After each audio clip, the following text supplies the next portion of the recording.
You guys have a question you can ask me in a minute. Yeah. You may have revealed it already, I might just not have been paying attention, but are we ever going to find out where they got the power from in Chronicle? I can tell you where they got the power from in my movie. Yeah, I would love to hear it. Okay. That takes more than 5 minutes. That thing in the cave. No. Moga? I had this idea very early on that whatever gave them their power in Chronicle should be something that is ultimately kind of mundane. And it shouldn't be aliens, because aliens are dumb. That's how everyone gets their powers. It shouldn't be the government, because that's dumb too. It should be something that you just never think. So, massive, omnivorous, geodesic organism. In the Archaean Age, when there was lava all over everything, and the Earth had no surface, there were giant organisms, sometimes as big as a half-mile wide, that were essentially just crystalline rock formations. They couldn't think, really. They were almost like a form of algae. They were massive. And the way they would move and propel themselves through the lava was electromagnets. So these things never died out. But during the Archaean Age, we found remains of them over the years, but we can't identify what they are. They look like rock formations. You can't tell that they were alive ones unless you look and you dissect it. But so these things, as the Earth crust got formed, got moved further and further and further and closer to the core of the Earth that we know almost nothing about. So they're they're not even endangered. They're hundreds of millions of these giant crystalline organisms living near the center of the Earth. Now, they don't really need to feed much, but because they're from the Archaean Age, when protein was everywhere in minerals, they still sort of are omnivorous. They eat plants and meat. They don't eat rocks. So to feed, there's none of that down at the bottom of the Earth. They burrow tunnels up to the surface using electromagnetic manipulation. Once they're there, they burrow a tunnel up. It's usually at the bottom of the ocean, although it happened once in a place called Roanoke, Virginia, and it didn't turn out well for the people there.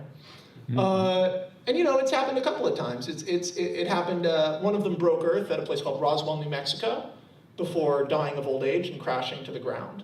In fact, almost every incidence of UFO, supernatural, or paranormal events can be tied back to these things that live near the center of the Earth. They're animals. They can't really do anything. They're like big dumb crystals, and the way they eat is they burrow a hole up to the surface, and they put out sort of this radio wave that mammals and higher life forms hear, usually fish, because they're at the bottom of the ocean. And 3 humans heard one of them. The humans in Chronicle are then drawn to the hole. You go into the hole, and it turns you into a telekinetic drone. You can then manipulate electromagnetic fields, which would allow you to move anything, although it would cause intense strain on your brain, nosebleeds.